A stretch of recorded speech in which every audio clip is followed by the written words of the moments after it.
The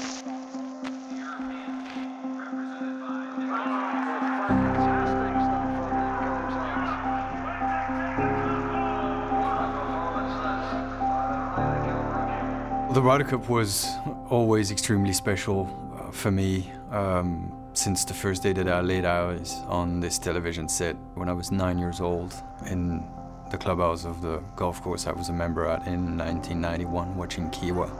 Well, that's what the Ryder Cup is all about, and the emotion is just building here for the Europeans. Straight away I knew this thing was different. It resonated with me differently than any other sort of golf that I had seen on TV. And I knew straight away that if there's one thing that I wanted to do in golf is to play in the Ryder Cup.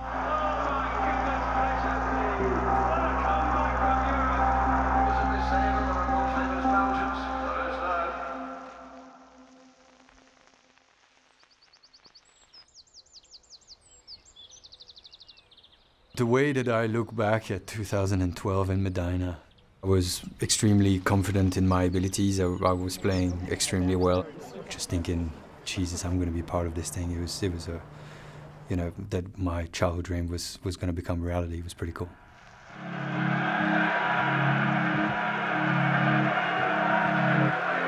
We knew it was going to be loud, but I was so focused on what I needed to do and what I wanted to do to contribute to the journey that it didn't really bother me that much because I was so immersed into my mission. And a big moment this for Nicolas Colsaerts, the first ever Belgian to play in the Ryder Cup.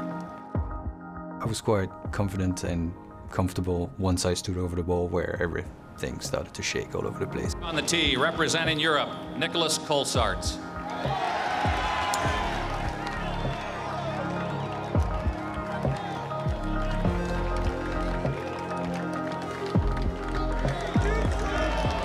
After the uncomfortable situation where every muscle in your body shakes from the first tee, I got on the first green and I had, I think, maybe a 20-foot birdie putt that shaved the hole. And, you know, it's funny because, you know, I'm still shaking from the first tee, but I feel like my senses are there.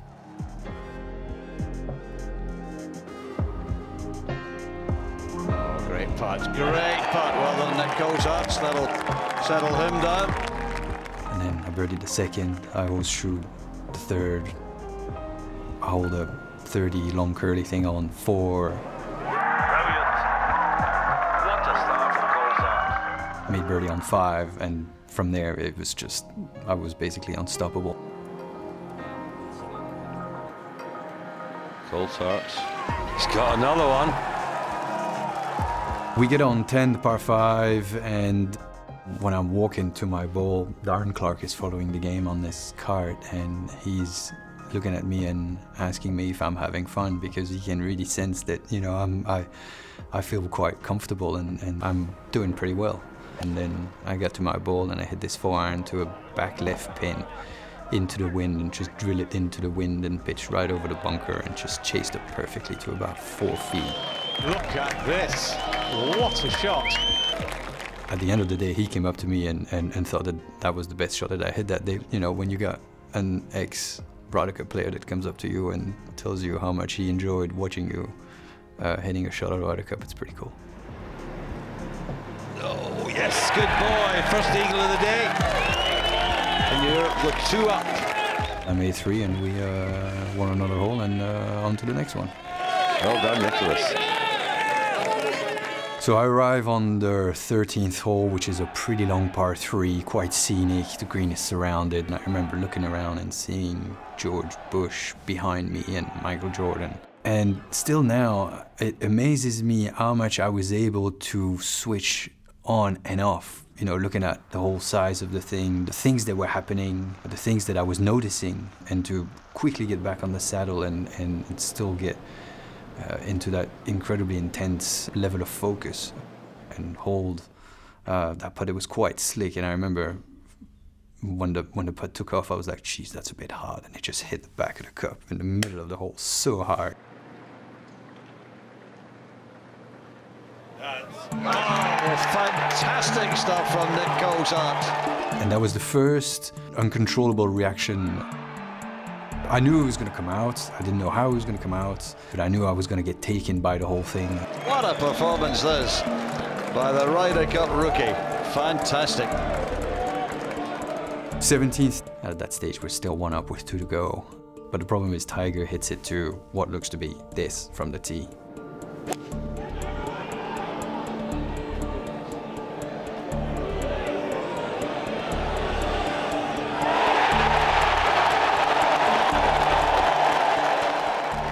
And I hit it right out of the hole to maybe 25, 30 feet.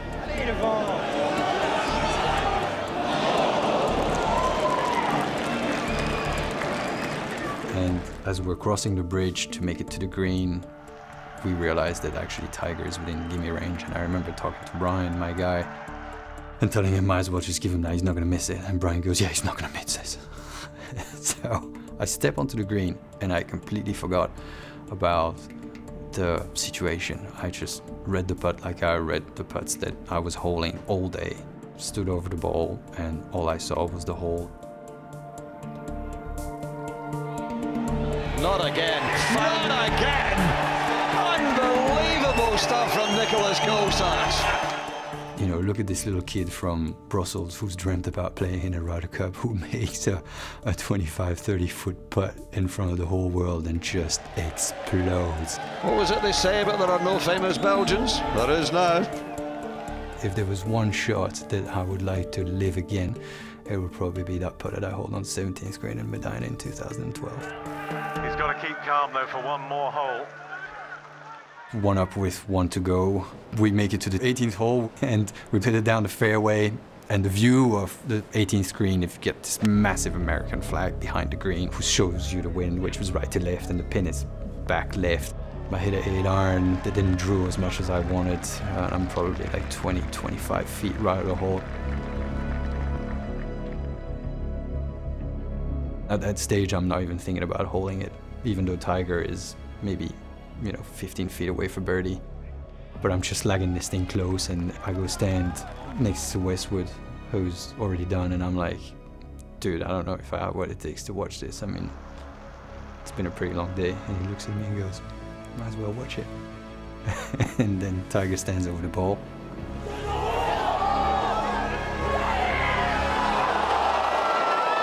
Oh.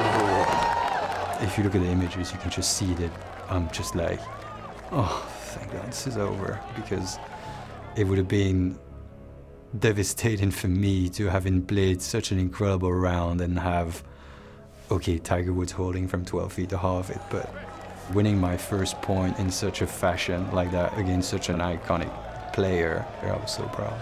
For the performance of the afternoon, Nicolas Colsaerts. His Ryder Cup debut, he's the one who earned the point. I was a mix of completely mentally drained because it took a lot out of me, and at the same time just incredibly excited of slowly realizing what I had just done. I remember Luke coming up to me at night in the team room. I'm serving myself some food, and he's coming up to me and he's like, so, I heard you had fun.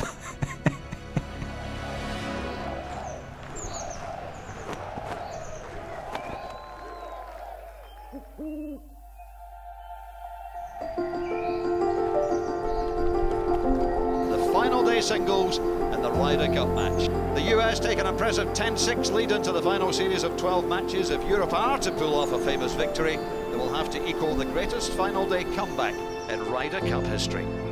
I only realized that there was that much blue early on the board when I lost my game and I was the first one to lose, which I was unconsolable about. I felt like I had let Europe down, being the first lost game of the singles, but then following the others and seeing the thing, or thinking that that thing could happen. I remember finding myself by the 18th green for probably the last couple of games, but I remember we were all to the short right of the green on 18, all gathered together with other players and caddies, and seeing Martin's putt. Europe, will they take the cup home? Hello! What a comeback from Europe! Oh my goodness gracious me! I remember just going all over the place once he's holding. Nobody had control of their emotions. Even at that point, getting a half was a victory for us. You know, retaining the cup was the mission, not only to know what was going to happen 10, 15 minutes after. It was unbelievable. I'm so happy for you, man. So proud, so proud. It was very difficult to follow because, like I said, it just went all over the place for an hour and a half. It is by far the most exhilarating sensation that I've ever felt in my life. To see a group of people like that working together and giving their 200% every minute of the week to the same goal finally flourish.